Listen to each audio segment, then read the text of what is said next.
Hey guys, and thank you so much for joining me for another week of What's for Dinner. If you are new here, welcome, and if you are not, welcome back. I've got some really good meal ideas for you guys this week. I've tried a couple of old favorites and something new, and I'm super excited about it. This week, I'm going to be collabing with Carole over at The Simple Momma. She is so sweet and she has such great videos. She's a working mom of 3 babies. I don't know how she does it. Like, honestly, I was just telling her, I'm like, bless you. I don't know how you do it. I can barely keep up with Minnie and she's like a 26-pound dog. So she's super awesome. Definitely check her out. I will link her below. Let's go ahead and get into this week's What's for Dinner video. Alright guys, we had 2 days here where it was under 80 degrees, so you know I had to kick it into soup mode.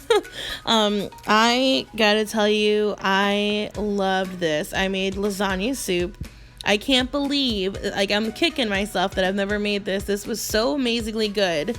I mean, I love soup and I love lasagna, and I just don't know why I never made this. I've seen it on Pinterest for years, and I'm just like, gosh, Stephanie, like, you've been missing out so hardcore. So definitely make this, you guys. I swear it is so good. It's fabulous. It's fabulous. Like, there's nothing else I can say. It really is. Like, oh my goodness. So you guys have your ingredient list over here to the right. Let me go ahead and show you how to make this so you can make it too. Alright, so the first thing I'm doing is I am seasoning up my ground beef with some Italian seasoning and some onion salt, and I'm breaking it up and browning it in the pan. I usually just get the 93% lean ground beef because I don't like that extra step of having to like drain it. I feel like 80/20 just has so much fat in it to the point where I feel like I'm like paying for fat. Like, I know it's cheaper per pound, but I really feel like you're paying for fat. So I just get the lean ground, that way I don't have to drain it. So I kind of suggest you guys do the same thing. If you like the 80/20, totally up to you. But just a little, you know, what would I call it, a suggestion?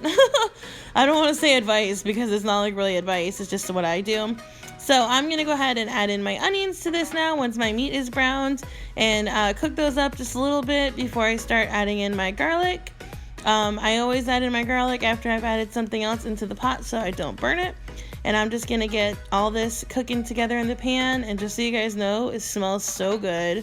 When you have garlic anything in a pan, it smells fantastic. So I am putting in my crushed tomatoes and my tomato sauce, and I put my beef broth. Some of it I put in the can and the jar just to get the rest of the sauce and the crushed tomatoes out. And I got this going in the pot, seasoned it up a little bit more, and waited for it to come to a boil. So as you can see, I am just breaking up my lasagna sheets into smaller pieces, kind of like bite size, and throwing them into my sauce slash beef broth mixture. And I'm going to go ahead and keep stirring in and cook them up. You see them there, and they're pretty much cooked. And then I'm going to add in my spinach. This called for basil. Of course, I'll link the recipe below. This called for basil, but I didn't have any, so I just threw in some spinach. And I think it gave the desired like green effect, and I love putting spinach in like anything with tomato sauce. Any way that I can like pack in some extra veggies, I'm all there for it.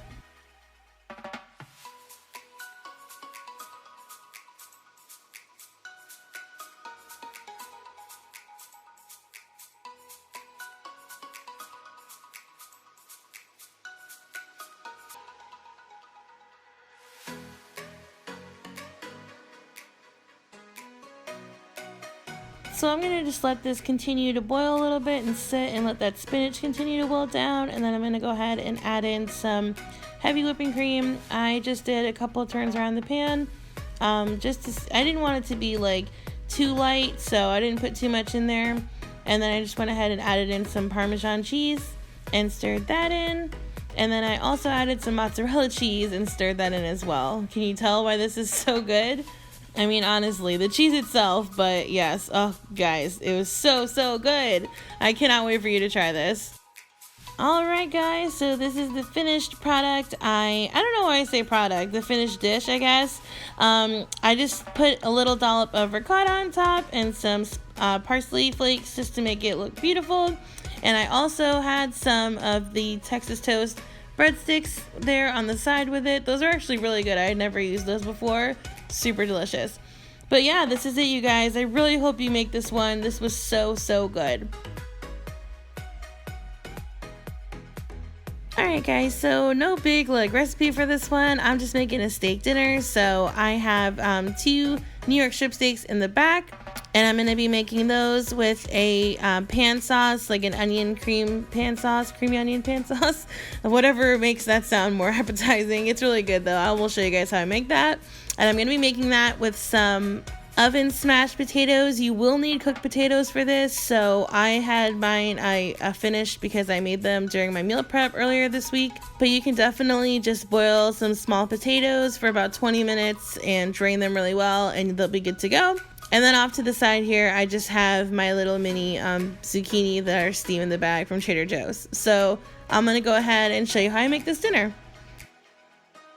Alright, so the first thing you're going to do is you're going to grease your baking sheet really well, because you're going to be smashing your potatoes on this. So, yeah, basically it is what it says. It's oven smashed potatoes. So you're going to smash these little babies up. I should not have used this smasher. I have like an obsession with the Pioneer Woman, and I went and got her potato masher, and it was not that great. These look a little rough, but I promise they're really good.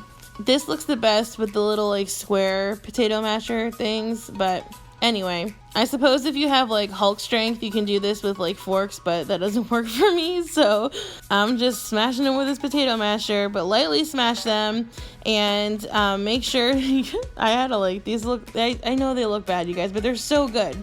So anyway, so I'm just smashing these up, and I will show you what I do after.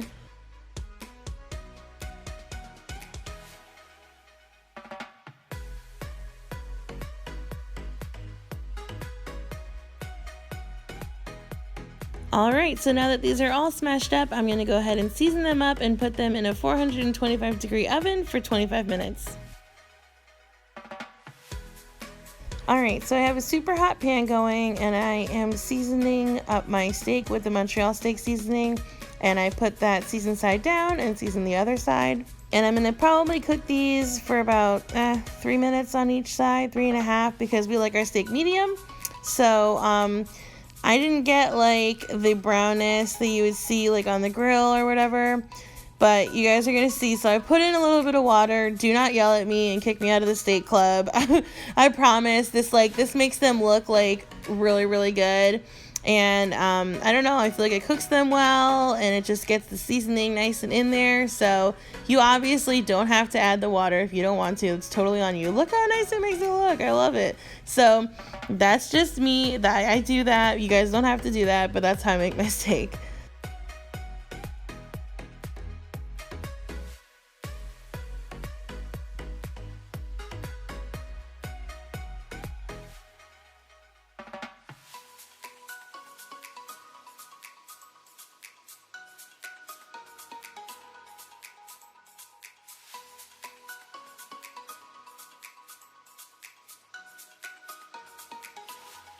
Alright, so I'm going to take my steak out now, and I'm going to deglaze the pan with a little bit of water and just get all those brown bits up off of the bottom.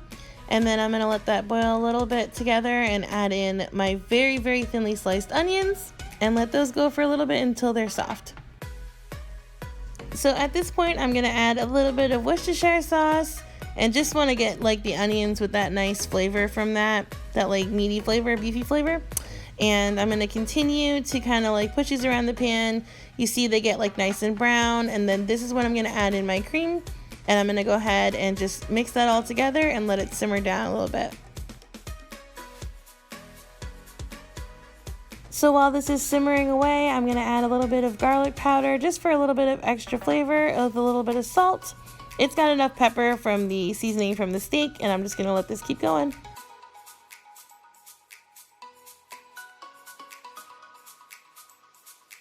Alright guys, so now that I've got my oven smashed potatoes out of the oven, they're looking so beautiful, and they are super crispy and delicious. And I have gone and added a little bit of salt and a little bit of dried parsley to them, just for a little bit of color, and I'll show you how everything looks when I plate it up. Alright guys, so this is everything. I have my little steam in the bag zucchini here. I just put a little bit of butter in there with a little bit of garlic salt and shook them around so they're there on the plate. And then I have my steak back there with my little creamy onion sauce. And then I have my potatoes on the side here. They're super crispy and delicious. and I just thought that they were like a fun alternative to like regular mashed potatoes or french fries. So it was really, really good. Okay, so tonight's dinner was a bit of a throwback for me. I used to make shake and bake when I was younger. That was like one of my first like chicken dishes I ever made, was shake and bake, and I forgot how much I liked it, and this like eating this has like awakened it in me. I'm like, yes, shake and bake, I'm here for it, I'm loving it. So I got some shake and bake and some chicken, and then I'm gonna do that with some sweet potatoes. I'm gonna roast in the oven along with my chicken that's cooking, and doing some rice and some broccoli as sides. So the first thing I'm going to do is I'm going to season up my chicken before I get it in the bag with the shake and bake, and I'm just doing that with some garlic and some ranch. So I figured that would be good because it is like Parmesan garlic shake and bake. So I just poured the shake and bake in a bag just like per the instructions. I used both packages because I had like 2 pounds I think of tenders in here. So I just wanted to make sure that there's going to be enough breading for everybody. So I used both packages, and there was certainly enough. There was more than enough, and I probably could have just used one, but I'm just paranoid about stuff like that. So I used more than I should have. So if you have like a little package of tenderloins like this, definitely just use one. But yeah, so I have it on the sheet pan here with my sweet potato. I spared you all the video of me trying to cut this sweet potato because we wrestled and it was rough. So I'm just seasoning them up and putting some olive oil in there, mixing up a little bit, and I'm putting everybody in the oven. The package said 400 for 20 minutes, and I just put them for 25, and everything came out perfect.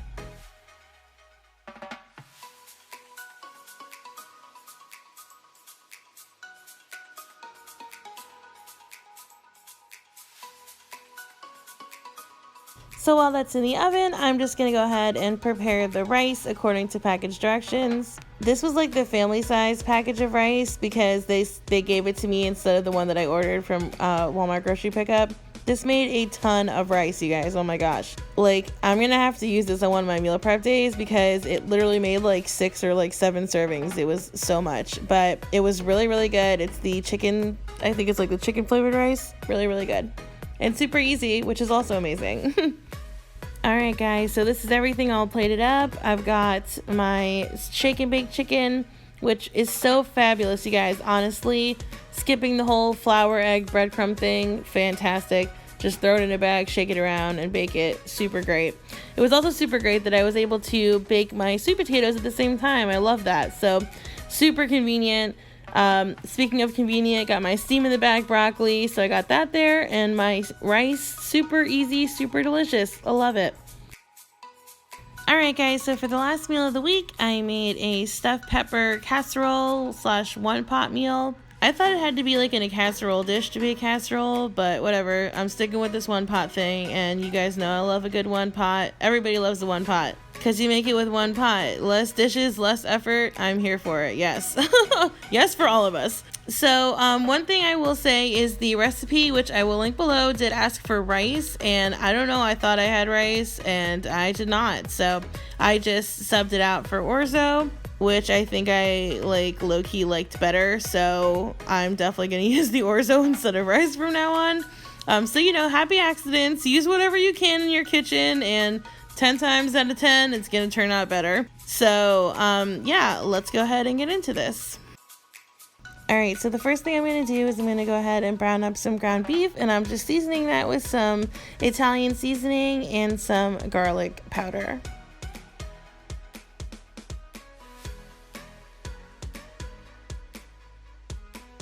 So while that is browning up, I'm going to go ahead and get started on my veggies.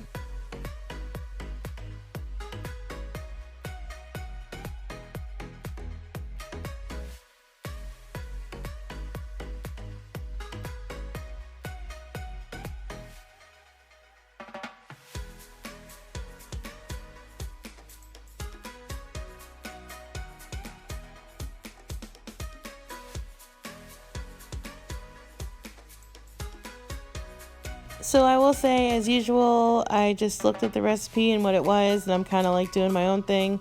I don't remember if it said to add a whole pepper or not for the red and green, but I just added half because I felt like that was enough, because I am cutting them in super small pieces Sorry, my sister's computer is like right there in the corner, but you're not missing anything. She eventually, there she goes, she moved it. But yeah, so I felt like half and half was fine. I just thought it would be kind of like overkill if I put 2 whole peppers in there. So I used half of a red and half of a green, and then I am using the whole onion though. I don't know, I felt like a whole onion wouldn't be too bad. But again, you know, it's up to you. I know people don't like onions, some people don't like peppers. Whatever you're into, you do you. I'm always saying, like my sister, stealing peppers everywhere. So good thing I didn't need a whole pepper. But honestly, guys, every time, do what you do. I mean, whatever you're into in your kitchen is fine. People don't like things, and people like more of things. Some people might have liked a whole, like, pepper in there, 3 peppers, 4 peppers, whatever your life is, do you. Whatever you like to do. So I have added in my veggies to my browned up meat, and I'm seasoning again with the same seasonings, garlic and Italian seasoning. And I'm just gonna go ahead and let this go until my onions and peppers are soft. So you see how they have all softened up.